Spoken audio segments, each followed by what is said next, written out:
Contracepção. Quais são os riscos e benefícios, mitos e verdades do anticoncepcional? Nessa edição do Eureka, vamos mostrar o que envolve a saúde ginecológica da mulher e como enfrentá-la. O Eureka está no ar.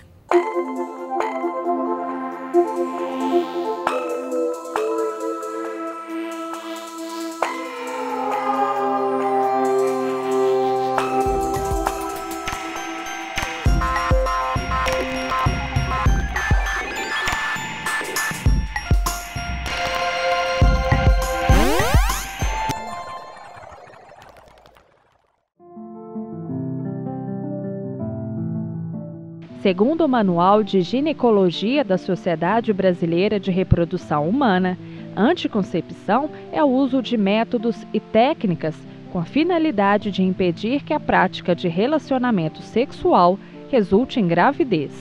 A escolha do melhor contraceptivo para a mulher deve ser feita juntamente com um ginecologista, o que vai avaliar os riscos e benefícios de cada contracepção para cada mulher.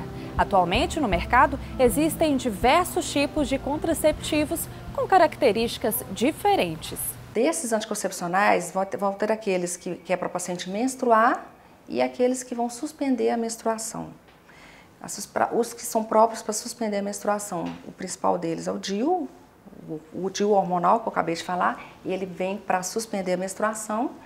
E o injetável também, existe um injetável de 3 em 3 meses que também tem o intuito de, além de contracepção, suspender a menstruação. E todas as pílulas orais, aquelas pacientes que querem também não menstruar, elas emendam as cartelas e vão ficar sem menstruar.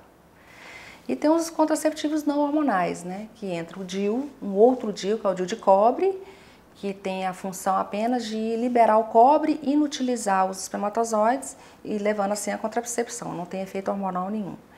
E os métodos de barreira, né, o preservativo, o condom, tem também a camisinha feminina e o diafragma. O método contraceptivo melhor que existe é o preservativo, que além de ser muito eficiente, eficaz na contracepção, ele traz o benefício de evitar qualquer contágio de todas as doenças sexualmente transmissíveis.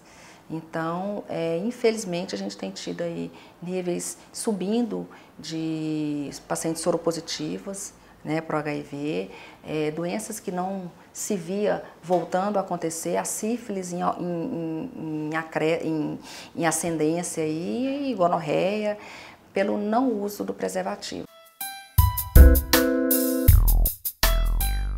Desde que os contraceptivos hormonais orais foram lançados no mercado, no início da década de 1960, as fórmulas apresentavam doses hormonais superiores àquelas dos medicamentos disponíveis atualmente.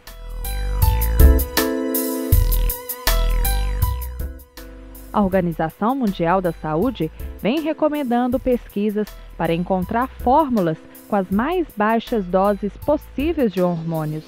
O anticoncepcional, em geral, ele é à base de hormônio.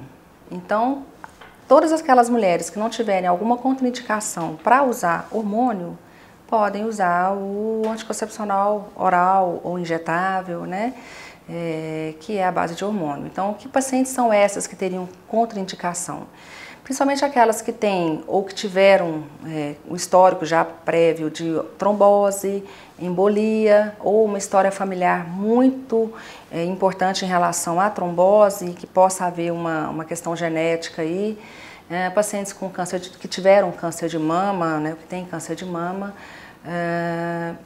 varizes muito profusas mesmo, em que o próprio angiologista vai contraindicar, são as contraindicações mais comuns. Fora essas, aquelas que estão na idade de risco de engravidar, ou seja, são pacientes novas, elas podem usar o anticoncepcional. A eficácia da pílula, ela depende principalmente pelo bom uso da pílula. As falhas que existem em engravidar tomando pílula é porque esqueceu. Bom, os efeitos colaterais imediatos de todas que iniciam o uso do contraceptivo, do anticoncepcional, é um enjoo, uma dor de cabeça, uma sensação de tonteira, que são sintomas normalmente passageiros só no início do uso. E a longo prazo, hoje com esses contraceptivos de baixa dosagem, quase nenhum deles realmente leva ao aumento de peso. O fato de engordar muitas vezes se deve a outros fatores. Mas tem algumas pacientes que às vezes acham que a longo prazo elas estão tendo um aumento de peso, não conseguem perder peso com facilidade e às vezes elas atribuem isso ao uso do anticoncepcional.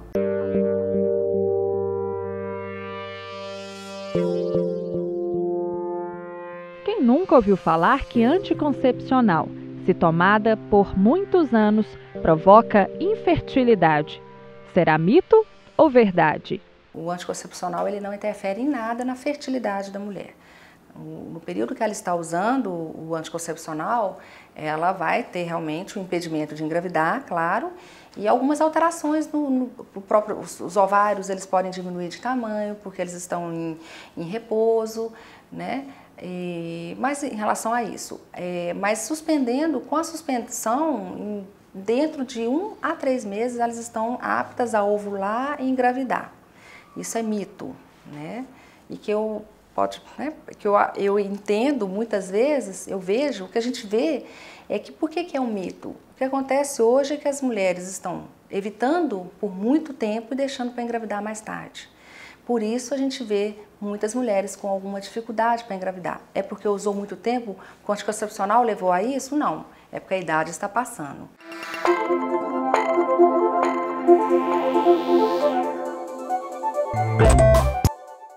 A cólica menstrual é provocada pelo aumento da prostaglandina, que causa as contrações da musculatura do útero. A dor pode estar relacionada à ovulação ou à endometriose. A prostaglandina é uma substância que faz o útero contrair para eliminar o endométrio, causando sangramento quando o óvulo não foi fecundado. O endométrio é a camada interna do útero que cresce para nutrir um embrião. Não há como prever a duração da cólica, mas geralmente a dismenorreia precede a menstruação por alguns dias e se intensifica com a chegada do fluxo menstrual. A partir do momento que ela está tomando uma pílula, está usando o método hormonal, ela já está sendo artificialmente bloqueada no seu ciclo menstrual. Né? A pílula serve exatamente para bloquear a ovulação, para trazer alterações no útero, para que ela não engravide. Então, a menstruação que ela tem do intervalo da cartela não é uma menstruação natural.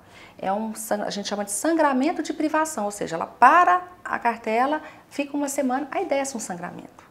Então, esse sangramento, ele realmente não é imprescindível que ocorra. As mulheres sangrando ou não sangrando, elas vão ter a mesma resposta, mesmo do ponto de vista de saúde, a mesma coisa. A cólica menstrual é um problema que atinge muitas mulheres. Segundo uma pesquisa realizada pelo Conectae Ibope, 75% das mulheres entre 16 a 40 anos afirmam que a cólica menstrual é a dor mais comum entre elas. Quando a dor é mais leve, é comum recorrerem aos analgésicos para acabarem com os sintomas. Mas para outras, a cólica menstrual é um martírio, pois sofrem com dores intensas. Nesse caso, é preciso dar mais atenção, pois a cólica menstrual pode ser sintoma de outras doenças.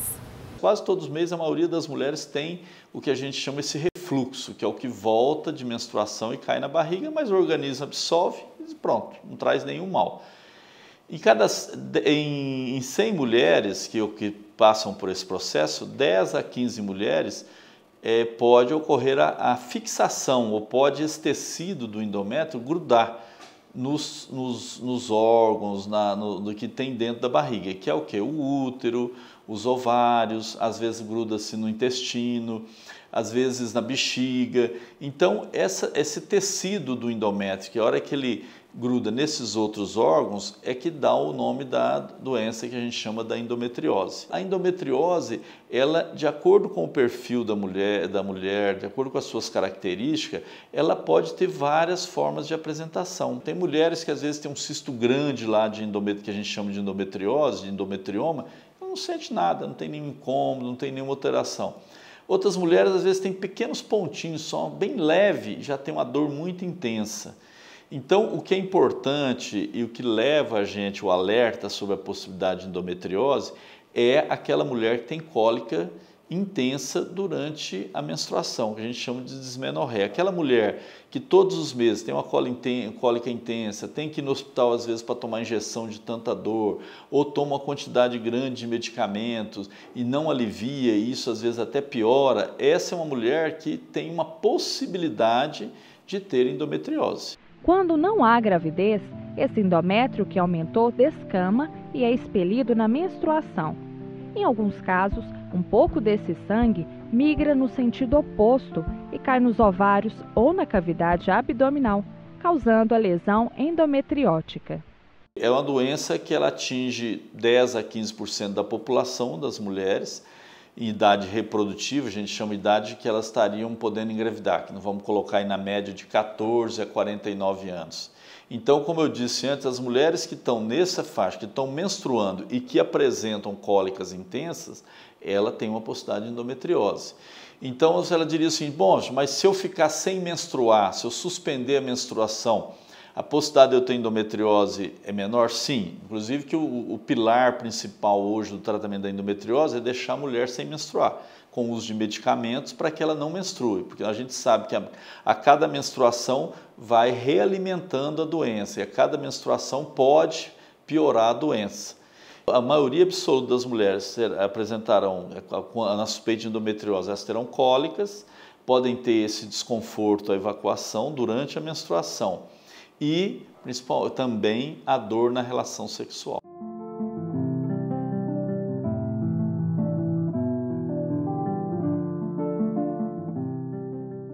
Gostou do programa? Então participe! Envie um recado ou dê sugestões pelo e-mail da Eureka e redes sociais da PUC TV. Até a próxima! Tchau!